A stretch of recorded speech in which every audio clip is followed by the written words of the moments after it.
सास, बहू और बेटी। माँ, मैं बहुत थक गई हूँ घर संभालते संभालते।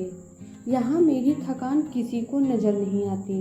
कुछ दिन आराम करना चाहती हूँ। सोच रही हूँ कुछ दिनों के लिए अपने मायके आ जाऊँ। आते हुए अपने बच्चों को भी साथ ले आऊँगी। वे वहीं से स्कूल चले जाएंगे। आखिर एक ही शहर में ससुराल और मायका होने का कुछ तो फ़ायदा मिले। नम्रता ने फ़ोन पर अपनी माँ से कहा। पार्वती जी ने दूसरी तरफ से कहा, हाँ बेटा, जब तेरी इच्छा हो आ जाना, आखिर ये तेरा भी तो घर है। ठीक है माँ, तो मैं कल ही आ जाऊंगी। नम्रता खुश होकर बोली, हाँ बेटा, कल आ जाओ, मैं तुम्हारा इंतजार करूंगी। अभी मैं फ़ोन रखती हूँ, मुझे मंदिर भी जाना है। कमला जी ने फ़ोन रख दिया और सीधे किचन में गई। किचन में खाना बना रही बहू से बोली, अरे अनुपमा सुनो, कल तुम्हारी नंद आ रही हैं। आज बाजार जाकर फल, सब्जी और मिठाइयाँ लेकर आना। बेचारी मेरी बेटी ससुराल में नौकरों की तरह काम करती है और उस पर कोई ध्यान ही नहीं देता। यहाँ आएगी, कुछ दिन रहेगी तो उसका मन और तबीयत अच्छे रहेंगे।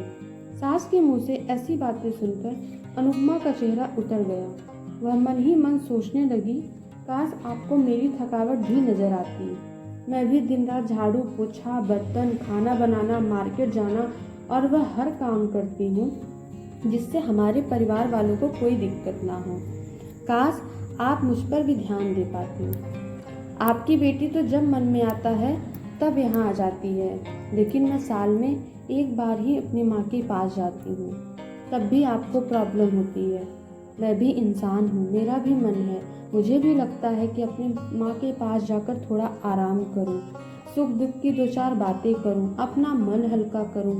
भगवान, अब तुम ही कुछ करो ताकि मेरी सास की आंखें खुले और उसे मेरी भी थकावट नजर आए।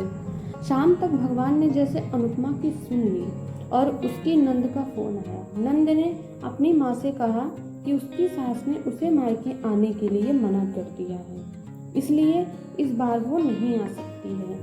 पार्वती जी बोली, ऐसे कैसे मना कर दिया?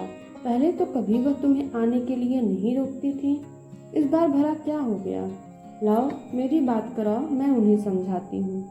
नम्रता ने फोन अपनी सास के पास दिया। पार्वती जी ने कहा, नमस्कार समधन जी, आपसे कुछ कहना था। समधन जी ने कहा, कहिए। दरअसल नम्रता कल त्योहार है, इसलिए अपने मायके आना चाहती है, अगर आप उसे भेज दे तो अच्छा रहेगा। नम्रता की सास ने कहा, देखिए समधन जी, आपकी बेटी मायके जा कर रहे इस बात के लिए हमने उसे कभी नहीं रोका और इस बात से हमें कोई प्रॉब्लम भी नहीं है। कुछ दिन पहले मैं अपने रिश्तेदार की शादी में गई थी। वहाँ आपकी बहू अनुपमा की माता जी से मिलने का मौका मिला। उनसे गपशप करने के दौरान उनके बातों से पता चला कि अनुपमा को साल में एक ही बार अपने मायके जाने का मिलता है और वह भी बहुत कम समय के लिए। मुझे लगता है आपको पहले अनुपमा को उसके मायके भेज देना चाहिए और जब वह मायके होकर आएगी तो मैं नम्रता को आपके पास भेज दूंगी। एक बहुत ज़रूरी बात जो मुझे लगता है कि आपको समझ लेनी चाहिए कि आपको अपनी बहू को भी बेटी की तरह या बेटी से भी ज़्यादा प्यार देना चाहिए। उसे भी मायके जाने की इच्छा होती होगी। हो सकता है नम्रता के वहाँ आने से उसकी आवभगत करने के लिए आप उसे उसके मायके नहीं भेजती होंगी, या फिर वह आपसे कुछ कहने से अभी डरती हो। अगर आप उसको घर में ही कैद रखेंगी तो एक दिन ऐसा आएगा जब वह आपके खिलाफ बोलने लगेगी, फिर वह आपकी सुनेगी भी नहीं और जब चाहे तब अपने मायके जाएगी। ऐसी परिस्थिति आए, इससे अच्छा है कि आप ही कुछ बदलाव अमल में ले आए जिससे आपका रिश्ता और रिश्ते की मिठास खराब ना हो। पार्वती को अपने समधन के हर एक शब्द में सच्चाई नजर आई। उसने महसूस किया कि उन्होंने अपनी बेटी के प्यार में अंधे होकर कभी भी अपनी बहू के मन का विचार नहीं किया। उन्होंने हमेशा ही अपनी बेटी को अपने बहू से ऊपर रखा। दूसरी तरफ नम्रता भी अपनी भाभी के बारे में हो रही इस बातचीत को सुन रही थी। उसने भी रियलाइज किया कि वह कभी भी अपनी भाभी के साथ ठीक से बात नहीं करती और जब वह अपने मायके जाती हैं तो भाभी थोड़ी उदास रहती हैं। पार्वती जी ने अपनी बहू को बुलाया और उन्हें कहा, कि अनुपमा, कुछ दिनों के लिए नम्रता नहीं आने वाली है, इसलिए पहले तुम अपने मायके होकर आओ। यह सुनते ही अनुपमा का चेहरा खिल गया, क्योंकि यह पहली बार था जब उसकी सास ने उसके सामने उसे अपने मायके जाने के लिए कहा था। अगले दिन अनुपमा अपने मायके गई और इस बार 1-2 दिन नहीं, पूरे हफ्ते भर रहकर आई। अपने माँ बाप से, अपने रिश्तेदारों से मिलकर आई, और जब वह लौट कर आई तो उसका चेहरा खिला हुआ था, उसकी आंखें चमक रही थीं।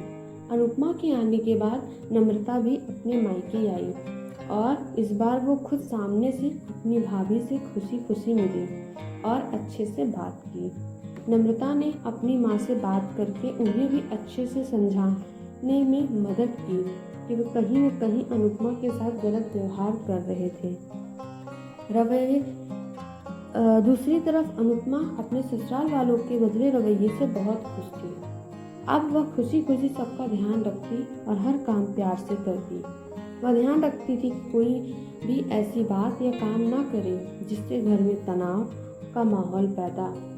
पार्वती जी अपनी बहू को खुद ही समय समय पर मायके भेज दिया करती। एक छोटे से बदलाव ने सास, बहू और भाभी नंद के बीच की कड़वाहट को दूर कर दिया और रिश्तों को भी ज़्यादा मजबूत और मीठा कर दिया। फ्रेंड्स, अगर आपको ये वीडियो अच्छी लगी हो तो ये वीडियो को लाइक करिएगा, चैनल को भी जल्दी से सब्सक्राइब कर दीजिए। Thank you.